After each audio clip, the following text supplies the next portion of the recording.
passionnante et je pense qu'il va tous vous intéresser, menée par Harris Interactive sur le patient, pas expert, patient sachant. On va écouter les résultats de cette enquête.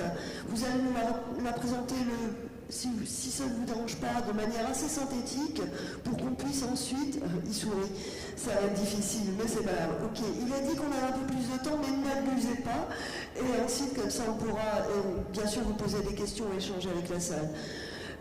Je vous laisse, malheureusement, parce que ça ne figure pas, vous présenter tous les deux, et puis nous présenter aussi votre enquête menée à votre initiative. Merci. Donc je suis Elisabeth Elias, moi je travaille chez Harris Interactive depuis 3 ans. Harris Interactive, c'est un institut pluridisciplinaire qui travaille, qui réalise des enquêtes sur tous les secteurs d'activité, qui observe forcément qu'il y a des citoyens de plus en plus éclairés, renseignés, instruits, informés, que ce soit dans des univers d'achat, de consommation, avec notamment des applications qui existent et qui leur permettent d'être éclairés, dans leurs avis politiques, ils se renseignent, ils lisent plus. Et donc nous qui appartenons, Philippe et moi, au département santé chez Harris Interactive, on s'est posé la question l'année dernière de se dire, est-ce que aussi les patients sont de plus en plus experts, éclairés, et donc on a pris ce parti de les appeler les patients sachants pour avoir un peu la notion de qu'est-ce qu'ils savent sur la pathologie, comment ils se renseignent, est-ce qu'ils remettent en question parfois la parole des professionnels de santé, des pharmaciens. Voilà. Et donc on a mené une enquête que Philippe va vous présenter, vous détailler, sachant que vous avez la chance d'avoir Philippe, parce qu'il raconte une histoire et j'adore. Racontez-nous une histoire. Quelle introduction. Bonjour à toutes et à tous. Je suis ravi d'être là effectivement avec Elisabeth. Nous travaillons tous les deux donc au département santé Harris Interactive. Moi, ça fait 5 ans que je travaille chez Harris. Ça fait 17 ans que je travaille dans l'univers des études en santé uniquement. Et cette question du patient, alors que l'on dit sachant, c'est vraiment quelque chose qu'on a vu naître au fil des années, sous forme d'hypothèses, sous forme d'idées plus ou moins reçues. Donc on a voulu vraiment vérifier est-ce qu'il existe un ou plusieurs patients sachants. On a mis au singulier ici dans notre présentation. Vous verrez à travers les résultats que je vais vous présenter qu'il y a plusieurs profils de patients chroniques en matière de recherche d'informations, d'appétence et de comportement et d'attente autour donc, de cette expertise autour de leur maladie chronique. Bien. On va voir quelques diapositives. On a prévu de pas vous interrompre au fur et à mesure de votre intervention, mais on se régalera à la fin. Oui, bien sûr, on n'hésitera pas. On peut lancer les diapositives peut-être? C'est vous qui les lancez? Ok. Je vois vos paroles. Voilà, donc je vais commencer par quelques éléments techniques, simplement pour vous rappeler le contexte et la manière dont l'étude a été réalisée. Donc, c'est une étude qui a été réalisée en septembre 2019, qui a fait l'objet d'une première prise de parole donc, il y a un an, et M. Gérard a eu la gentillesse de participer à l'événement que nous avions organisé. Donc on a interrogé un échantillon représentatif donc, de la population française, un peu plus de 2000 personnes, à travers 50 questions donc, orientées sur la santé, qui nous a permis donc de définir 2 catégories de personnes donc, en fonction des pathologies dont ils ont souffert au cours des 12 derniers mois, ou plus généralement dans leur existence. Donc un petit peu moins de 1700 patients avec des pathologies bénignes, ça nous intéressera moins aujourd'hui, bien évidemment, et 1300 patients souffrant de pathologies chroniques que l'on a interrogé donc, sur une courte durée grâce à notre solution AIS 24. Voilà, on leur a posé un certain nombre de questions sur leur comportement, sur leur dépense par rapport à l'information, surtout qu'est-ce qu'ils en font. C'est vraiment un leitmotiv aussi de notre enquête, qu'est-ce qu'ils font de l'information. Donc voilà la structure de la population classique pour un échantillon représentatif, donc des hommes, des femmes, une bonne représentation, représentativité régionale. Et vous verrez à travers les petits pictos, le petit pansement représente les pathologies bénignes. Ça nous intéresse moins aujourd'hui. Ce que l'on va regarder surtout, c'est le picto à droite, en bleu, avec le cœur, qui représente donc les patients chroniques, les patients donc, souffrant de pathologies au long cours. Quelles sont ces pathologies les plus fréquemment mentionnées au cours de notre enquête? Les maladies cardiaques, les pathologies métaboliques et les pathologies respiratoires. Alors, on sait que les patients peuvent souffrir de plusieurs pathologies en même temps. On leur a demandé quelles sont les pathologies qui suscitent le plus d'interrogations pour voir justement quelle est finalement la pathologie pour un patient donné qui va susciter davantage de recherche, d'appétence ou de questions autour de cette maladie. Et on voit que les premières pathologies donc concernées qui suscitent le plus d'interrogations, ce sont les maladies cardiaques. En deuxième, les pathologies respiratoires. Et vous voyez les pathologies articulaires et musculaires, type arthrose, rhumatisme, fibromyalgie, vraiment ce pool, cette catégorie de pathologies articulaires arrive en troisième position, 9% sur un échantillon donc de 1346 personnes. C'est important. Et on a eu d'autres pathologies à droite dont on parlera moins aujourd'hui. Voilà les 4 temps donc, de notre présentation. La première, on va commencer par quelque chose de plus large, finalement les comportements en matière d'information. On va faire le parallèle entre pathologie bénigne et chronique. On va surtout regarder les pathologies chroniques bien évidemment ensemble. La deuxième partie, le deuxième chapitre, on va vraiment mettre l'accent sur les profils des patients chroniques. Vraiment, quel est finalement le profil de ces patients. Dans un troisième temps, donc, le patient sachant acteur de la recherche. Et c'est là où on va véritablement vous présenter les profils donc, des patients, sachant en tout cas les profils des patients justement en matière de recherche d'information et en matière d'utilisation d'informations et de besoins. On a défini statistiquement différentes catégories que l'on va vous présenter et on va finir par les attentes justement des patients chroniques pour voir au-delà de la recherche actuelle ou passée de quoi ont-ils besoin et comment ils se projettent à l'avenir. Voilà, sur le premier temps, des patients qui recherchent majoritairement des informations. Vous voyez, quand on leur demande est-ce que vous êtes renseigné sur les pathologies dont vous souffrez et ou leur traitement, 88% des malades chroniques nous disent oui, j'ai cherché de l'information, et notamment environ un tiers qui nous disent oui, je recherche souvent. Et donc l'information, la recherche d'information, quelle que soit la pathologie, c'est vrai dans les pathologies chroniques, suscite une recherche d'information qui est très forte. Alors la question qui se pose, bien évidemment, c'est quelles sont les sources d'information? Comment les patients obtiennent ces informations-là, notamment donc les patients chroniques.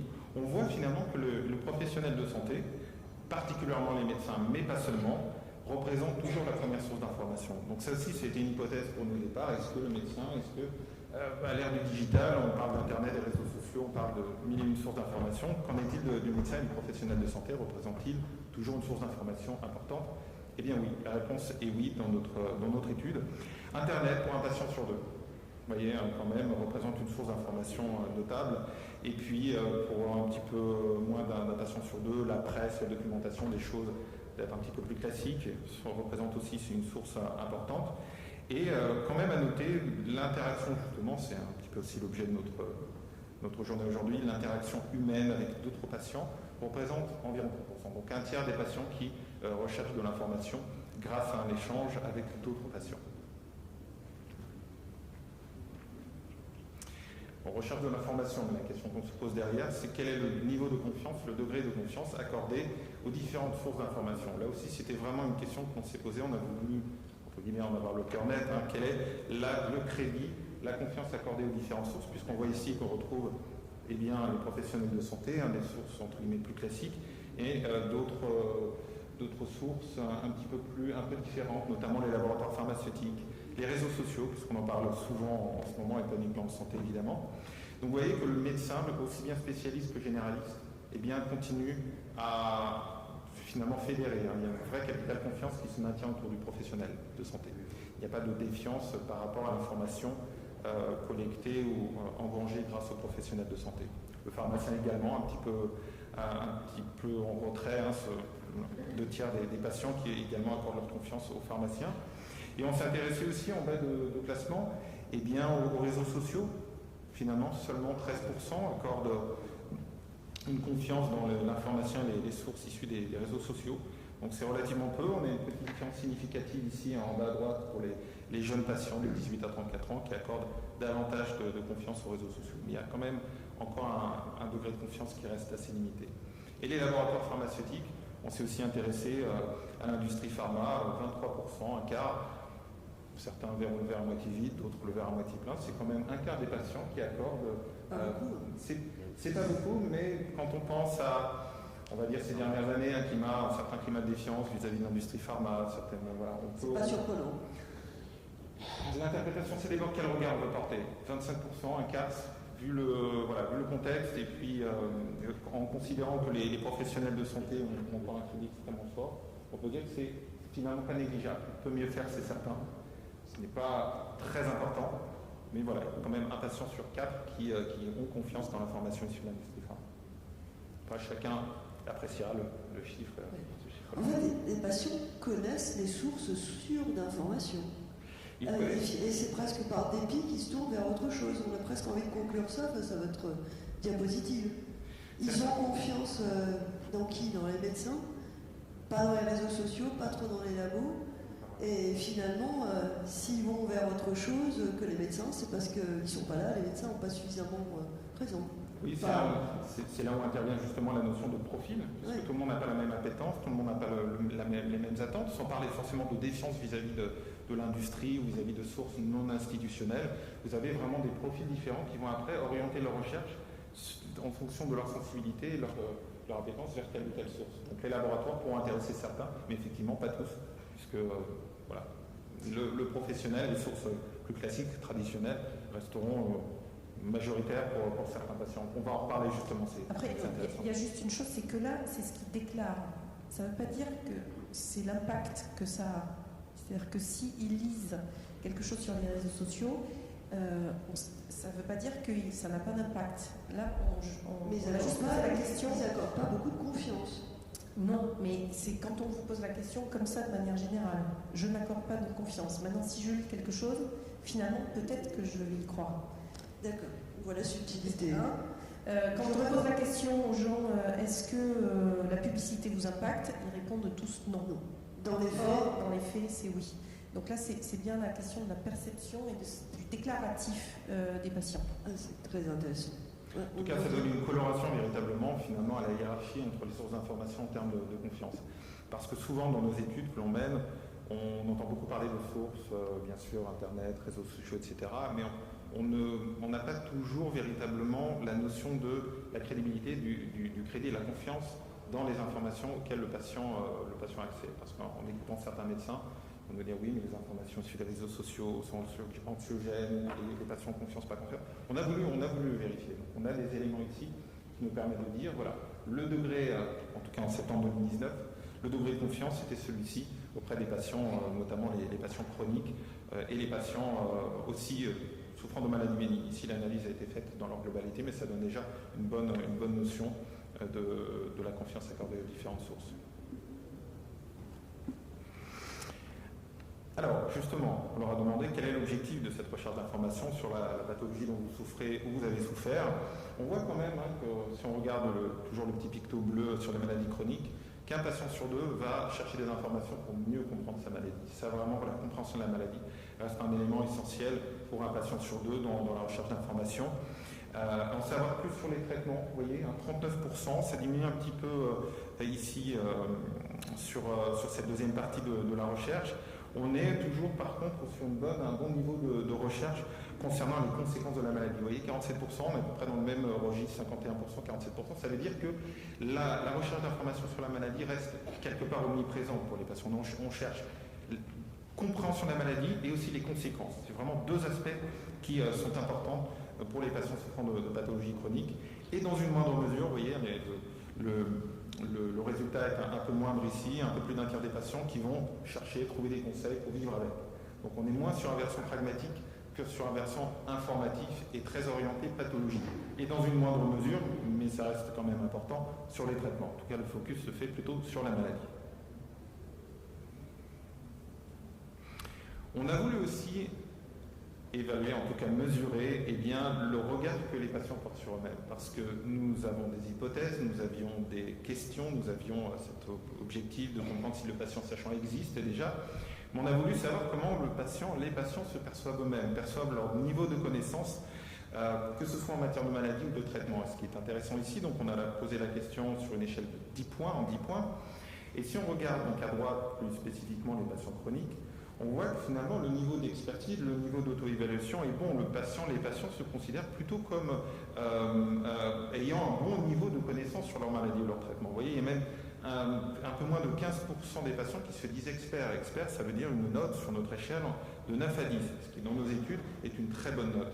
Et quand on élargit un peu plus l'analyse au score légèrement inférieur, mais quand même bon, on arrive, vous voyez, à un total important de patients qui qui se disent effectivement connaisseurs, on dépasse les 70%, ça veut dire que le patient se définit lui-même plutôt comme bon connaisseur, en tout cas avec un bon niveau de connaissance. Donc c'est intéressant de voir aussi le regard que les patients portent sur eux-mêmes et leur information. Le deuxième chapitre. Donc on va s'intéresser au profil des patients. Alors, on vous épargne tout l'aspect méthodologique, technique et statistique. Les catégories de patients qu'on va vous montrer sont issues d'une analyse, encore une fois statistique, sur la base de corrélation pour définir finalement quels sont les ou le profil. Justement, on n'avait pas d'hypothèse, on n'avait pas d'a priori, les grands types de patients chroniques par rapport à notre problématique de recherche d'information et d'appétence, et on en a défini 5. On va commencer par deux catégories qui s'opposent entre guillemets dans les comportements. Alors, simplement pour préciser que les noms que l'on a donnés, c'est nous pour les définir, pour leur donner des noms qui caractérisent, selon nous, le mieux et bien leur comportement.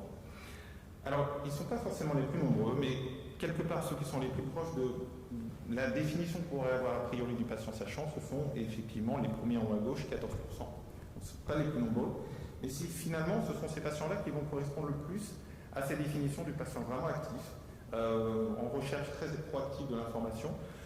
Donc ce sont plutôt des patients jeunes, patients actifs. Ils ont plutôt un rapport, on va le revoir dans un instant quand on regardera plus finement les résultats, davantage positifs dans leur vécu, leur ressenti par rapport à leur expérience dans la maladie.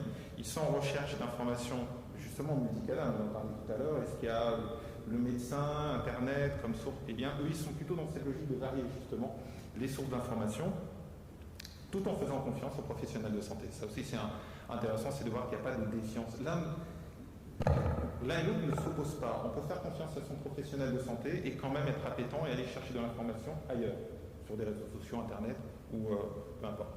Donc ce qui caractérise vraiment cette catégorie de patients, c'est le côté moteur, c'est-à-dire qu'il va chercher de l'information pour lui, mais également pour la partager avec les autres, pour la diffuser.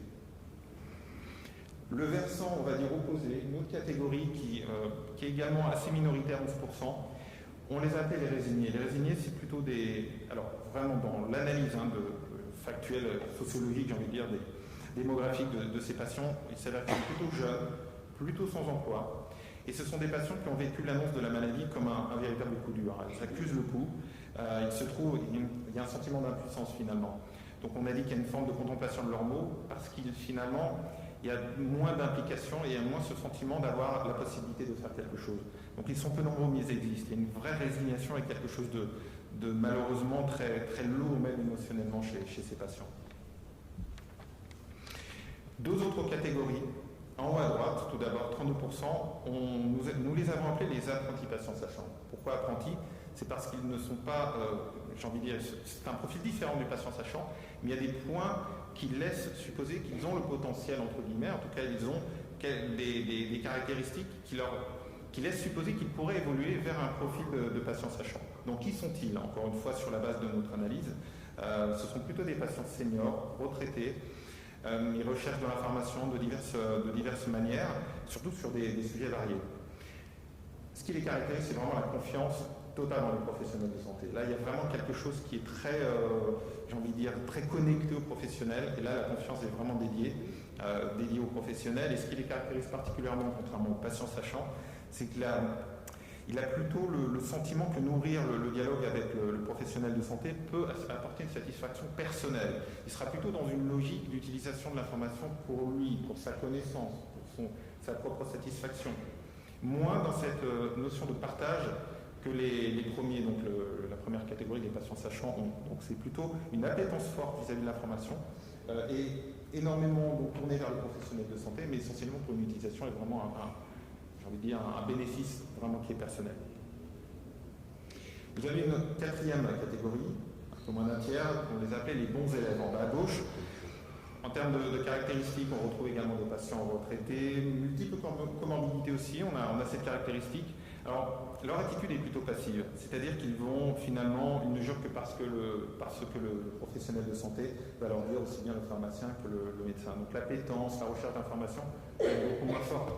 La logique va être beaucoup plus descendante. Le médecin me dit, je l'écoute, je m'exécute entre guillemets. Donc on est vraiment sur une écoute des conseils du professionnel sans forcément aller rechercher ou challenger la parole du médecin ou rechercher davantage d'informations. Et enfin les surbookés. Alors les surbookés, ils sont 15%, donc pas très nombreux non plus, mais quand même néanmoins intéressants. on est plutôt dans une tranche d'âge moyenne, plutôt CSP+, catégorie socio-professionnelle élevée. Ils peuvent être atteints de différents maux, mais en gros, ce sont les gens qui n'ont pas le temps de s'en occuper. Docteur, j'ai besoin que ça aille vite, j'ai besoin d'une solution rapide. Ils n'ont pas vraiment le temps de se préoccuper, de s'occuper plus que cela de leur pathologie. Donc vraiment, là, on est, je le rappelle, ici, sur vraiment les patients chroniques. On est vraiment sur la catégorie, là, on fait le focus sur la catégorie des patients chroniques. Donc ces surbookés-là, même s'ils souffrent d'une pathologie chronique, eh bien, auront un investissement, un temps à accorder à leur pathologie et donc à la recherche d'informations qui va avec, limité. Voilà, on a, j'ai envie de dire, planté le décor pour que vous compreniez mieux les résultats qui vont venir, puisqu'on va faire quelques focus par endroit pour savoir finalement où est-ce que chacune de ces catégories se situe dans les résultats ici que l'on vous présente. Ils sont découpés en 3 temps. Les 3 temps, on va dire, de l'expérience du patient avec sa maladie chronique avant le diagnostic. Que se passe-t-il pendant le diagnostic et l'après-diagnostic?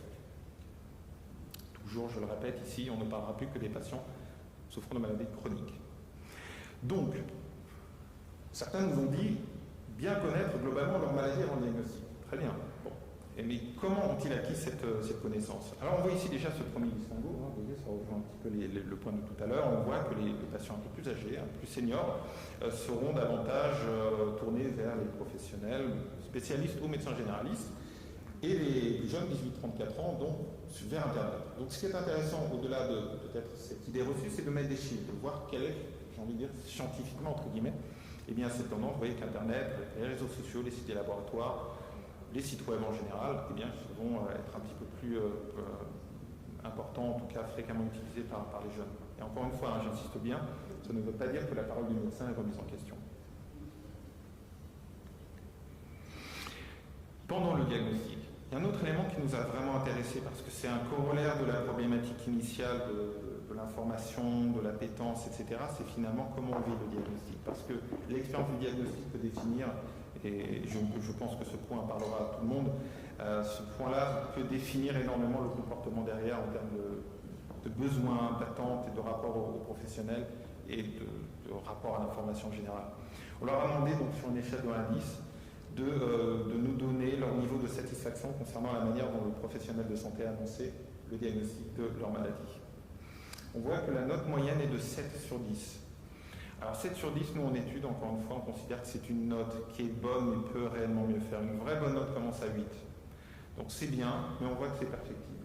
Et quand on regarde les scores les plus extrêmes, on voit finalement combien sont-ils à être très satisfaits et combien sont-ils à être moins, voire pas du tout satisfaits.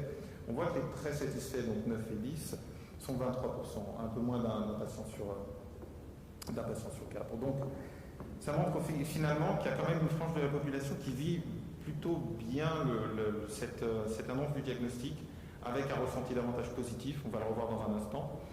C'est notamment vrai chez justement le bon élève et le patient sachant. Vous voyez, ces deux catégories de patients ont plutôt une expérience positive de l'annonce du diagnostic.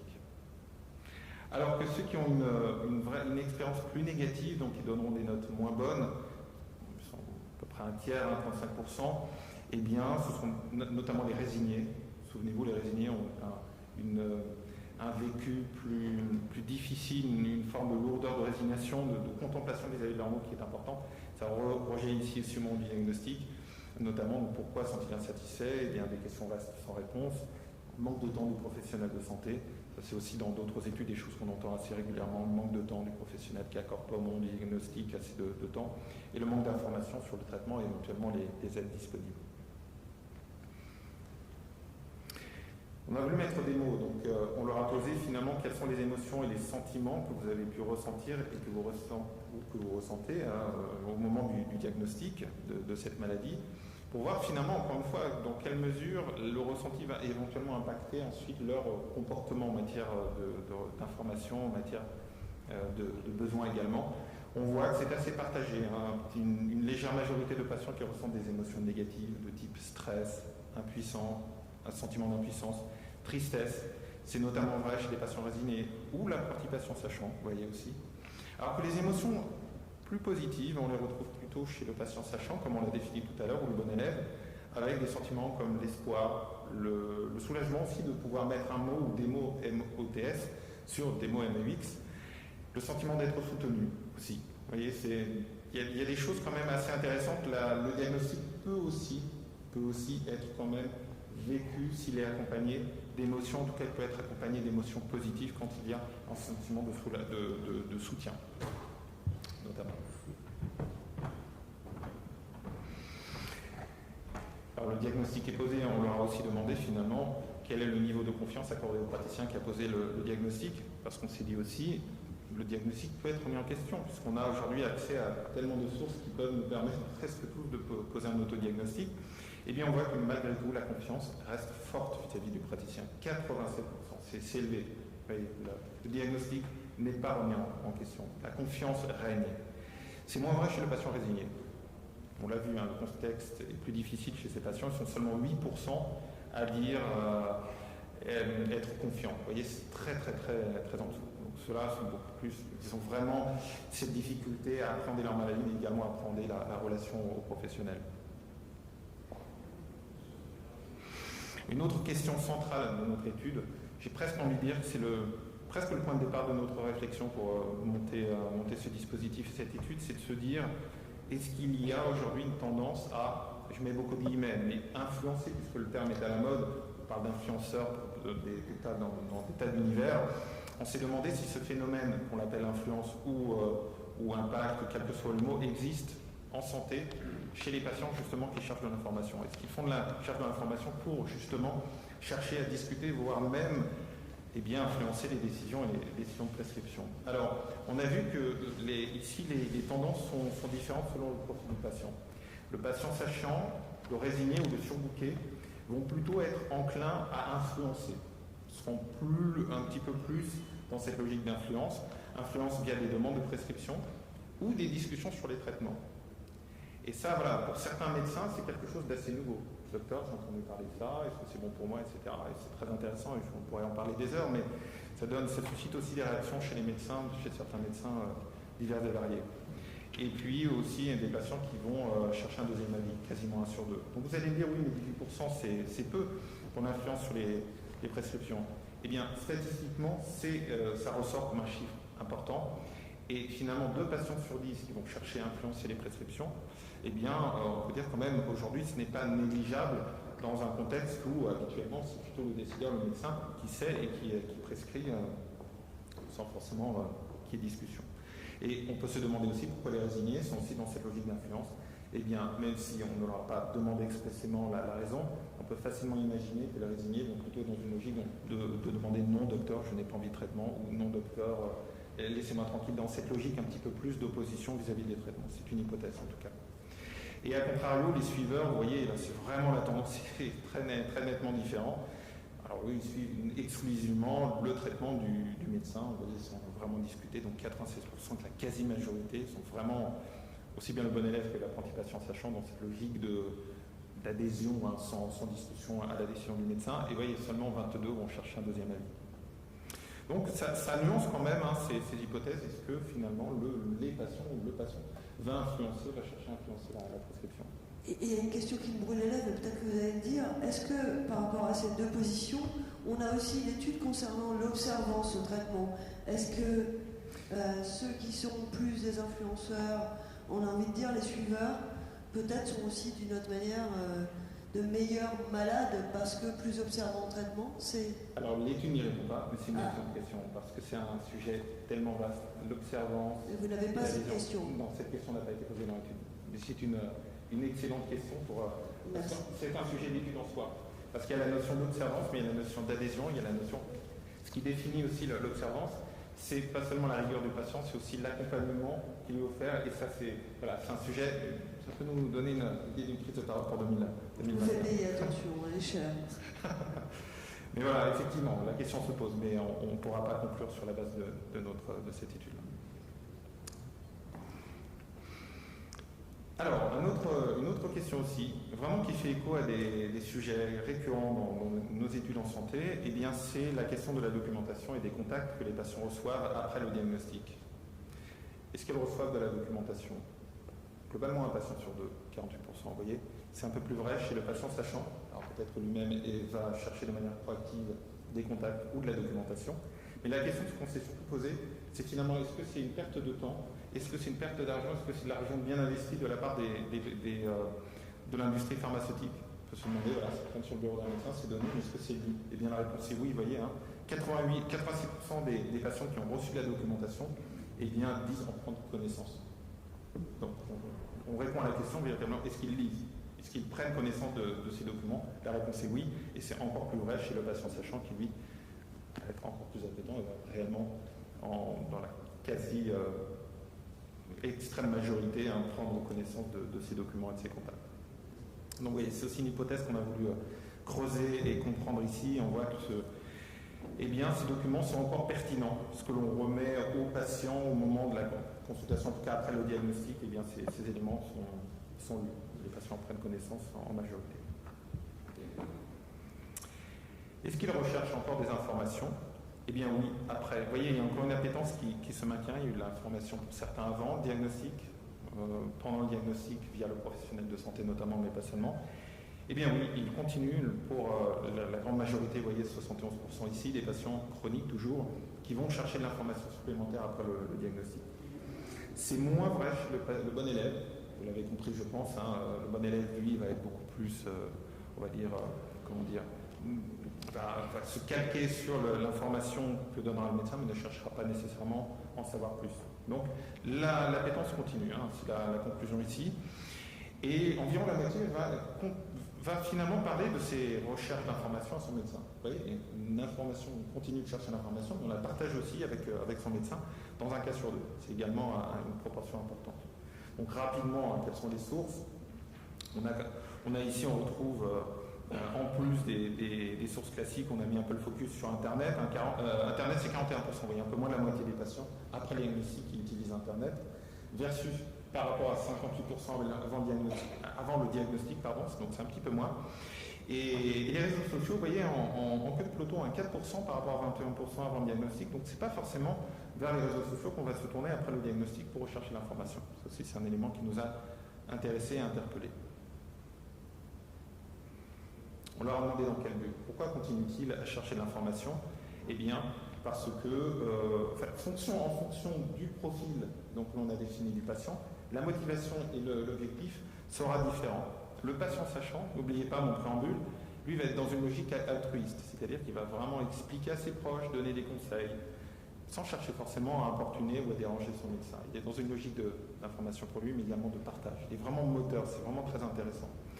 Tandis que l'apprenti patient sachant, souvenez-vous, le senior, le très appétant, très tourné vers le professionnel de santé, mais beaucoup plus dans une logique auto-centrée, pour comprendre, se rassurer et connaître les conséquences. Donc c'est vraiment quelque chose, encore une fois j'insiste, pour lui, pour sa propre compréhension. Et vous aurez ensuite les autres catégories, un peu plus inquiets pour comprendre, connaître les conséquences. C'est un petit peu entre les deux en termes d'utilisation et de motivation. Pour conclure, comment? 2 minutes? 2 minutes. Alors, l'information continue, vous voyez. On leur demande quels sont leurs besoins. Eh bien, l'information reste une préoccupation majeure. On leur a demandé aussi, finalement, quelle est l'utilisation aujourd'hui des applications. On voit que seulement 12% des patients chroniques utilisent les applications en rapport avec leur maladie. Donc, c'est assez peu. Et on voit qu'ils les utilisent plutôt pour obtenir des conseils ou suivre les constances médicales. En général, c'est les utilisations les plus fréquentes, mais on s'est aussi beaucoup intéressé aux ceux qui n'utilisent pas. Et on voit que les 88% qui n'utilisent pas d'application, c'est parce qu'ils ne les connaissent pas, 36%, où le médecin n'en a pas parlé. Vous voyez, c'est plus de la moitié. Ça veut dire qu'il y a quand même une forme de curiosité et d'appétence vis-à-vis des outils digitaux en matière de maladies chroniques. Aujourd'hui, la question, voilà, ce point-là nous intéresse aussi beaucoup, les associations. Qu'en attendent-ils? Voilà, on a posé la question à tous les patients chroniques. Eh bien, on voit que les 2 tiers attendent des conseils, de l'écoute, dans des proportions assez comparables de l'information sur la maladie, sur le traitement, et dans une moindre mesure, 1 tiers plutôt de l'aide. Voyez. Donc le rôle est indiscutable pour une partie des patients chroniques, notamment les patients sachant et l'apprenti. C'est moins vrai pour le bon élève, puisque vous l'avez compris, il va passer davantage par le professionnel de santé. Conclusion.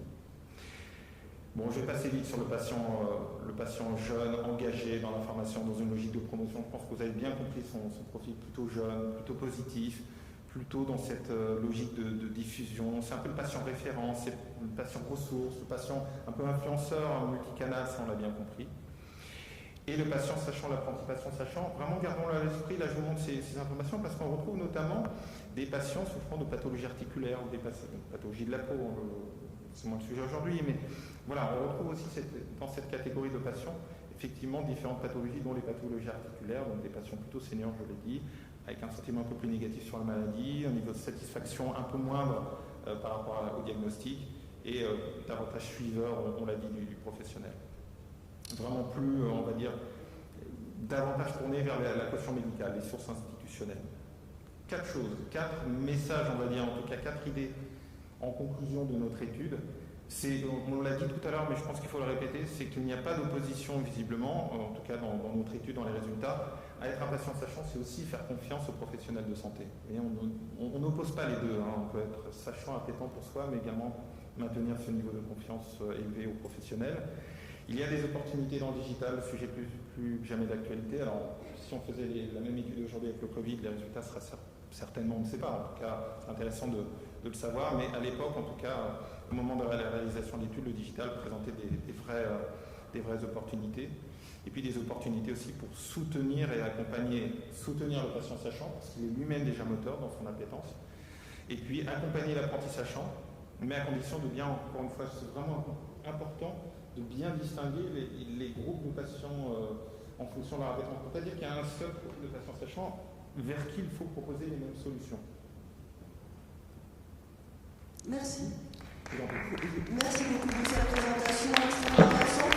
On a un peu de temps, on va pouvoir prendre des questions, vous asseyez. Alors, juste pour l'organisation, est-ce qu'il y a des micros qui circulent dans la salle? Parce que, compte tenu des problèmes de Covid, en plus, on ne peut pas passer les nôtres. Non? Bon, alors il y a une question là, si c'est possible, si vous pouvez crier. Non, on ne peut pas les passer, malheureusement, à cause. Ah, non. Ou alors se rapprocher de nous. Oh, c'est gentil. Non, mais je vais. Bravo pour votre étude qui est très intéressante. 2 petites remarques. La première, les professionnels de santé ne sont pas que les médecins et les pharmaciens. J'en suis un, je suis ma soeur kinésithérapeute. Le patient, je le vois au moins 3 fois par semaine. Le médecin généraliste, si peut, c'est 1 fois par mois, voire 1 fois tous les 2 mois, voire pire. Et le généraliste, n'en parlons pas. Donc je pense qu'il aurait fallu aussi intégrer dans les professionnels de santé les paramédicaux qui, d'après la définition d'Amélie, en font partie. Les ostéopathes n'en font pas partie, mais il y a aussi une confiance qui leur en sont données. Absolument. Bien sûr. Absolument. Et si vous voulez, pour les besoins de clarté dans la présentation, vous avez présenté les catégories de réponses dans les professionnels. Il y a également les paramédicaux. C'est vraiment une définition large. Donc dans le questionnaire qu'on aura. Dans ces cas-là, ne pas dire médecin, qu'il soit spécialiste ou généraliste. C'est ce qui ressort le plus. Vous avez raison d'apporter cette précision, c'est les professionnels de santé. Et quand on aura demandé plus particulièrement lesquels, c'est vrai que ce sont les médecins et les pharmaciens qui ressortent plus largement. Moi, j'ai une question. Deuxième remarque, excuse-moi Nancy, deuxième remarque, vous l'avez évoqué tout à fait en fin de topo. C'est le fait que le sondage date de 2019, et que les choses ont effectivement évolué depuis. Et je pense que l'action des réseaux sociaux depuis a bien évolué. J'en prendrai qu'un exemple, hydroxychloroquine. Et j'arrêterai là. Ouais, on va développer l'hydroxychloroquine. Pitié. On a bien entendu. Moi, j'avais quand même une question. Quand vous menez vos enquêtes, vous parlez des connaisseurs de la maladie.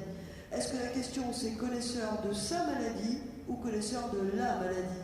Parce que je pense que là, il y a une différence majeure. Savoir ce qu'est une spondylarthrite ankylosante ou polyarthrite sur quelques données, c'est une chose.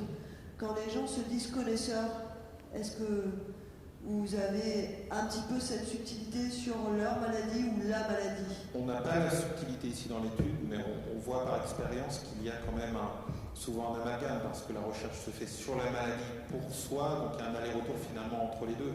Et c'est là où le patient a besoin aussi d'accompagnement pour traduire les informations, en général sur la maladie, pour se l'approprier l'information. Et c'est souvent ce que les professionnels reprochent, c'est que ce qu'ils lisent, ils se l'approprient pour eux, mais ce n'est pas forcément le cas. Oui, c'est ça. Et ça crée des discordances importantes. Et d'où le rôle encore du professionnel pour canaliser, et puis puis pour encadrer aussi l'information. Avez-vous des enquêtes qui racontent un petit peu ce que les médecins perçoivent de ces patients, sachants, bon élève et autres? C'est qui les préférés des médecins? Ah, il doit y en avoir. J'ai envie de... C'est le bon élève. Écoutez, il faudrait que je m'administre le questionnaire moi-même pour voir ou dans quelle catégorie. Écoutez, c'est difficile de répondre parce qu'on n'a pas le volet médecin. Ce serait intéressant de le faire, mais on n'a pas ce volet médecin. Le volet professionnel de santé. Excusez-moi, c'est aussi des formations professionnelles parce qu'on interroge beaucoup de médecins nous chez Harris Interactive. Donc vous me pardonnerez tous le langage. Ce que je peux dire là-dessus, c'est que j'ai mon expérience entre le sachant, etc.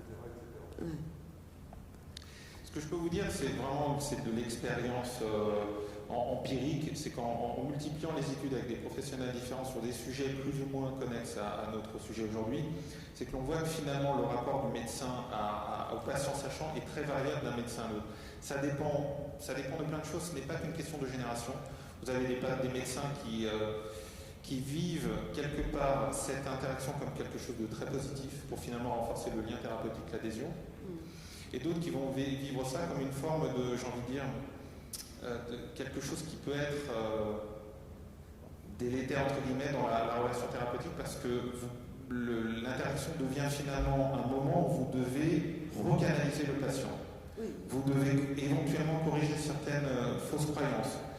Du coup, ça veut dire des consultations potentiellement plus longues. Ça veut dire des patients qui peuvent demander quelque chose pour eux qui n'est pas approprié, qui n'est pas indiqué. Donc il faut réexpliquer. Donc certains le vivent bien, vivent quelque chose encore une fois comme un accompagnement positif du patient, et d'autres déplorent un peu cet état de fait. Ils sont très critiques justement vis-à-vis des sources, type réseaux sociaux internet, parce qu'ils disent on trouve de tout, c'est anxiogène, on voit que le malheur des gens, etc. Donc ils ont vraiment exactement. Parce que moi, ce qui frappe aussi, s'il y a peut-être un petit peu un point qui me gêne un petit peu, vous dites le professionnel de santé, le médecin est la première source fiable et celle vers laquelle on se tourne. Mais néanmoins, il passe du temps sur les réseaux. Enfin, un malade chronique, il passe quoi? Il passe 10 heures dans l'année avec son médecin et sa maladie, c'est 24 sur 24. Donc, est-ce qu'on peut comparer, je dirais presque des choses incomparables? Le médecin, il n'a pas dans sa poche, il n'accompagne pas ses nuits, il n'accompagne pas sa journée. Est-ce qu'on peut même comparer, je dirais, ces deux sources d'informations, sachant qu'elles, pour un malade chronique, par définition, c'est tout le temps, quoi. Effectivement, on peut se poser clairement la question pourquoi les comparer, mais j'ai envie de dire que c'est un peu dans l'air du temps d'opposer ces sources d'informations. Il y a un climat où finalement, en tout cas, des questions que l'on se pose, est-ce que toutes les sources d'information se valent? Donc, c'est aussi l'objet de l'étude, c'est pour comprendre finalement, est-ce qu'il y a des différences en matière de relations, est-ce qu'il y a effectivement plus de confiance dans telle ou telle source? On les a volontairement mises côte à côte, parce que justement, dans ce que l'on entend dans nos interactions avec des professionnels et non professionnels, avec également nos clients, avec les différentes personnes avec qui nous interagissons, c'est qu'il y a de plus en plus cette incursion de l'information comme étant finalement aussi valable que la parole du médecin. Je dis bien l'idée, hein, ce n'est pas c'est quelque chose qu'on voulait effectivement aussi explorer mesurer dans notre étude. Mais pourquoi le malade, d'après vous, puisque on voit qu'il y a une forme de défiance qui décroît avec l'âge, pourquoi le malade a-t-il autant besoin d'être informé? Pourquoi, lorsqu'il voit son médecin et qu'il lui explique, je dirais, ça ne suffit pas. Pourquoi il faut qu'il occupe tout ce reste du temps à aller rechercher de l'information? Et on voit que c'est moins le cas des gens qui avancent en âge. Est-ce que, sans faire de philo sociaux, est-ce qu'on est juste parce que nous, une société qui est de plus en plus méfiante vis-à-vis de la parole et qu'il... je voudrais bien que la salle aussi donne son avis. Hein. Je suis désolée, je suis un peu éblouie. Donc je ne vois pas s'il y a des bras qui se lèvent, mais voilà, j'aimerais bien avoir, peut-être ce serait aussi intéressant... Oui, mademoiselle. Alors, est-ce que quelqu'un peut faire passer le micro à madame derrière? Il y a des micros là, un micro tout neuf. Non, bougez pas. Ah, c'est très gentil. Merci beaucoup. Oh, si quelqu'un peut... Ah, c'est très gentil. Oui, il est ouvert. Et vous me répondez aussi. Je posais des questions et... Moi, c'est pas vraiment une question, mais je vous trouve très dur au niveau de vos catégories de patients. Non, excusez-moi, on n'entend pas. Vous m'entendez pas? Ouais, ça y est. Et c'est Oui, pas pardon. Oui, je vous trouve très dur au niveau de vos catégories de patients parce que je pense qu'en fait, on fait tous partie de toutes les catégories. On est forcément résigné quand on apprend le diagnostic. Après, on évolue en fonction de nos vies. On peut turbooker à un moment donné. À un moment donné, on va chercher de l'info. Et je trouve ça très dur comme étude parce qu'on fait partie de tout, quoi, en tant que malade. Et ça me gêne, quoi. Voilà, c'est tout. Vous avez raison, l'âme humaine est plus complexe que certains résultats. Et c'est le principe aussi, finalement, de cette analyse, c'est de caractériser, de modéliser quelque part les comportements, c'est-à-dire de mettre en exergue certains comportements plus saillants, en fonction, encore une fois, de la catégorie des patients, de leur propre expérience. Parce que toutes ces données sont issues vraiment de la déclaration de vrais patients par rapport à leur vraie expérience. Donc il y a un traitement derrière statistique qui permet un peu de faire des catégories schématiquement, mais c'est vrai qu'à un moment, peut-être, on peut se reconnaître plus ou moins dans certaines catégories, mais c'est vrai qu'il y a quand même des traits de caractère qui se dessinent. Il y a vraiment des choses assez marquées qui caractérisent tel ou tel groupe, sans forcément, bien sûr, encore une fois, dans la vraie vie, mais il y a quand même des logiques sous-jacentes assez visibles. Et vous avez raison, les répondants, ils ont répondu à l'instant T. Si on leur posait la question peut-être 6 mois après, ils auraient glissé sur quelque chose d'un peu plus prégnant. Ça ne veut pas dire qu'ils sont à 100% sur ce profil, mais ils ont une petite tendance à être plutôt dans ce comportement plutôt qu'un autre. Sur la oui, allez-y, pardon, on vous passe le micro aussi. Je veux dire aussi une chose, c'est que peut-être au fur et à mesure d'une maladie, on se rend compte que ce qui nous convenait il y a 3 mois, 6 mois, 1 an, 2 ans, on a évolué, on se rend compte que peut-être certains médicaments ne correspondent pas, ou on cherche aussi des conseils de vie, des conseils d'hygiène, et c'est peut-être aussi pour ça qu'on va chercher ailleurs, soit des alternatives complémentaires, soit des soins, du sport, une alimentation appropriée, d'autres choses que les médicaments. Pour ne parler que des statines, par exemple, les statines, on se rend compte qu'au bout d'un moment, ça crée quand même pas mal de contre-indications. Et quand on ne veut plus en prendre, on veut diminuer la dose, on se heurte à des médecins, cardiologues ou généralistes qui refusent. Donc peut-être que ça aussi, ça a évolué dans nos recherches et passé, comme disait madame, de quelqu'un qui au début fait confiance à son médecin à 100%, qui se rend compte qu'il a des pathologies complémentaires et que de ce fait-là, il va chercher ailleurs cette information. Et vous avez raison, les choses bougent et c'est pour ça que c'est intéressant. Mais lorsqu'il refuse, excusez-moi, je n'ai pas compris, lorsqu'il refuse, est-ce que vous ne faites pas confiance dans ce refus?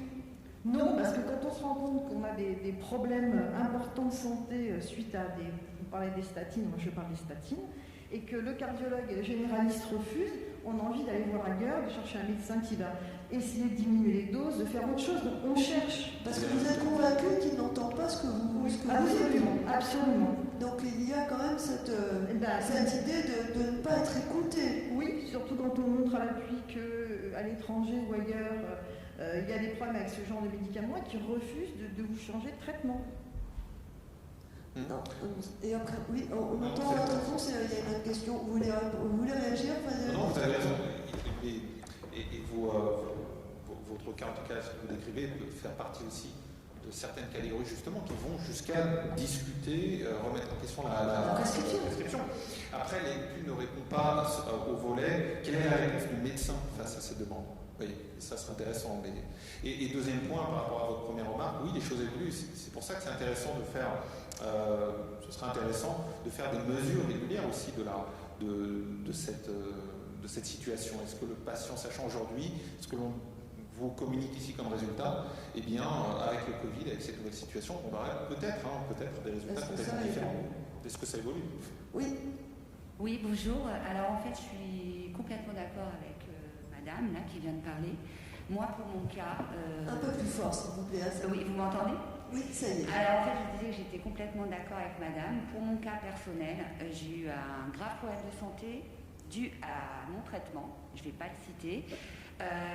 Les médecins, j'ai fini par aller prendre des différentes sources parce qu'ils étaient prêts à continuer mon traitement alors que j'ai eu des cellules précancéreuses. Et j'ai vu 3 médecins qui étaient prêts à me redonner le même traitement. Et il n'y a que mon généraliste qui m'a dit, oui, effectivement, je suis d'accord avec vous, vous arrêtez tout. Le Covid étant, etc., on m'a laissé dans la nature tout le temps du confinement, chez moi, à pas bouger, à souffrir et à me prendre en main toute seule. Et seulement depuis 1 mois, on m'a remis sous un petit traitement parce que je n'ai plus le droit à rien. Mais ça date de 2 ans en fait. 2 ans de combat perpétuel. Vous voulez dire, oui, bon, il y a pas de moi, je vous dis, je n'ai plus confiance aux médecins. Je vous le dis clairement. Il y en a quand même eu un, si j'ai bien entendu, oui, mon généraliste, qui a... Mais jusqu'où ça peut aller? C'est-à-dire, si la parole médicale est, je dirais, challengée à chaque fois, c'est des prescriptions, c'est aussi une situation très anxiogène. Parce que je crois que ça figure, les patients les plus anxieux sont ceux aussi qui sont les plus méfiants. Oui. Pardonnez-moi, mais moi je suis passée par le stade vraiment anxiogène, et je dis bien anxiogène dû au médecin. Oui, bien sûr. Vous allez me dire, continuez votre traitement, c'est pas grave. De toute manière, vous n'avez pas le choix. Et puis, on va gérer si vous faites d'autres cellules cancéreuses. C'est quand même choquant, un spécialiste, à l'hôpital en plus. Et ça existe, oui, absolument. Voilà. Donc c'est pour dire, effectivement, on est complètement changé. Moi je suis passée par toutes ces phases. Et vous avez davantage confiance dans les forums, les réseaux Moi déjà je suis ACS depuis 10 ans. Je suis là tous les ans et franchement ça m'a beaucoup aidé. Beaucoup aidé, les professeurs, les témoignages, etc. Et puis à côté, oui, je me renseigne beaucoup sur tout ce que je peux en fait. Je suis toujours en train de me renseigner. Et vous rangez dans quelle case? Alors, la qui est à côté, moi je me voyais au début un peu apprenti patient, et puis aujourd'hui je pense que je suis patiente sachant. Ouais. Je gère vraiment ma santé. Et j'ai besoin je ne dis pas que je ne vais pas voir les messages, j'en ai besoin, mais par contre c'est moi qui dirige ma santé et presque mes ordonnances en fait. Et vous faites peut-être partie des 18% justement de ces patients qui ont véritablement challengé le médecin dans sa décision thérapeutique. Tout à fait. Oui. Moi, j'avais juste une autre question. On prend beaucoup de temps, mais c'est passionnant. Vous avez dit certaines pathologies suscitent plus d'interrogations. Est-ce que vous avez fouillé un petit peu? Parce qu'il y a peut-être là aussi la clé clé pour comprendre. Est-ce que c'est lié à la complexité de la pathologie, à la spécialité elle-même?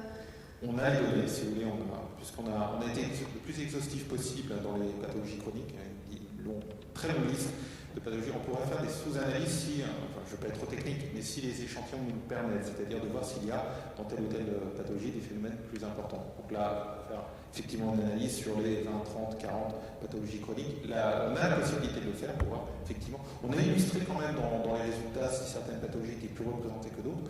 On a vu chez le patient, donc apprenti patient sachant que les patients souffrant de pathologie articulaire étaient un petit peu plus représentés. Voilà, on a quelques exemples, mais si on veut vraiment faire une analyse par pathologie, il faudrait vraiment rentrer dans le détail et comparer scientifiquement chacune des pathologies. Il y a des tendances qui se démarquent, qui ressortent, mais voilà, c'est un approfondissement qui serait possible, qui serait nécessaire pour répondre véritablement profondément à la question. Vous avez exclu le mot oui, on va en poser. Oui, pardon, je vois très mal. J'avais quelques remarques par rapport à ce que vous disiez. Effectivement, je pense que ces catégories, au final, ne sont pas fixes. Elles évoluent au cours du temps. Et j'imagine que, même si vous dites qu'effectivement, un patient peut être soulagé de son diagnostic, je ne pense pas qu'il puisse le voir, en tout cas, de mon avis, 100% de manière positive. Et j'avais également une autre remarque par rapport aussi au traitement de la spondylarthrite ankylosante. Je suis d'accord que l'avis du médecin et du spécialiste sont très importants, mais est-ce qu'on peut se fier 100% à son analyse? Je ne sais pas, parce que vu que ce sont des traitements qui sont très jeunes, même eux, au final, ont très peu de recul par rapport à certains traitements. Pour mon cas, en tout cas, et je pense que c'est le cas de pas mal de personnes ici, c'est difficile d'avoir uniquement l'avis du spécialiste, et je pense que l'avis d'autres personnes qui sont exactement dans la même situation et qui prennent le même traitement sont nécessaires. Si on se base uniquement sur l'avis du médecin, je ne dis pas que c'est dangereux, mais on perd quand même une information, et l'information du quotidien, qui est quand même très importante. Toute une part de l'information, oui. Oui, absolument. Je n'aurai pas forcément de jugement sur le fond de la parole médicale. Simplement une petite précision, le fait même qu'on soit tous ensemble dans une journée dédiée à une pathologie, il y a entre guillemets un biais aussi de profil, c'est-à-dire qu'on est plus enclin, nous tous ici, à être plutôt patients sachants, parce qu'il y a cette logique de partage, de présence, et donc une propension à davantage peut-être challenger la perception du médecin, ses recommandations, ses prescriptions. C'était la précision que je voulais apporter. Donc, je ne suis pas surpris aussi d'avoir effectivement des questions de ce type-là, parce que le fait même d'être ensemble dans le cadre d'une association veut dire qu'a priori, il y a cette appétence pour l'échange, cette appétence pour les discussions même de fond, sur la prise en charge. Oui, d'ailleurs, on l'a vu là dans les résultats, c'est que quand les patients sont plutôt insatisfaits au moment de l'annonce du diagnostic, c'est parce qu'il manque d'informations, et quand on leur demande pourquoi, c'est par manque de temps des professionnels de santé ou du médecin spécialiste qui lui a annoncé le diagnostic et qui n'a pas forcément pris assez de temps pour lui expliquer. Donc forcément, après, le patient va aller rechercher cette information ailleurs, dans des associations, des forums, enfin dans ce qui est disponible, dans ces sources d'informations. Okay. Bon, vous avez exclu le mot expert, qui est très pratiqué. Vous n'avez pas utilisé le mot partenaire, qui est beaucoup plus peut-être proche de ce qu'attendent les patients. Pourquoi ? Le mot partenaire entre le patient et le médecin. Le professionnel. Il faudrait théoriquement interroger aussi le professionnel pour savoir s'il y a véritablement un partenariat, c'est dans les deux sens. C'est pour ça que cette notion de partenariat est à prendre avec beaucoup de précautions ici dans ce cadre-là. Et par rapport à cette notion d'expertise, on l'a abordé effectivement plutôt au moment où le patient portait un regard sur lui-même. Vraiment un niveau de connaissance élevé, ne se qualifiant pas forcément d'expert, mais on est proche de l'expertise au sens où on est quasiment au note maximale de connaissance et de maîtrise donc de la problématique de sa maladie. Donc là, après, c'est un choix sémantique. Si vous voulez, cette notion de sachant, encore une fois, le mot est de plus en plus utilisé dans l'industrie pour vraiment caractériser à tort ou à raison ce phénomène, le patient sachant, parce que ce terme était historiquement plutôt rattaché au médecin. Le médecin ou professionnel, excusez-moi, était plutôt le sachant. Vraiment, c'est plutôt ce terme-là vraiment qui était trouvé. Donc on voulait voir s'il y avait son renversement, justement, sémantique. Ok. Bah écoutez, on vous remercie, on vous applaudit pour cette... Ah, pardon. Et une petite dernière question, je ne vois plus. Oui. Ah, oui.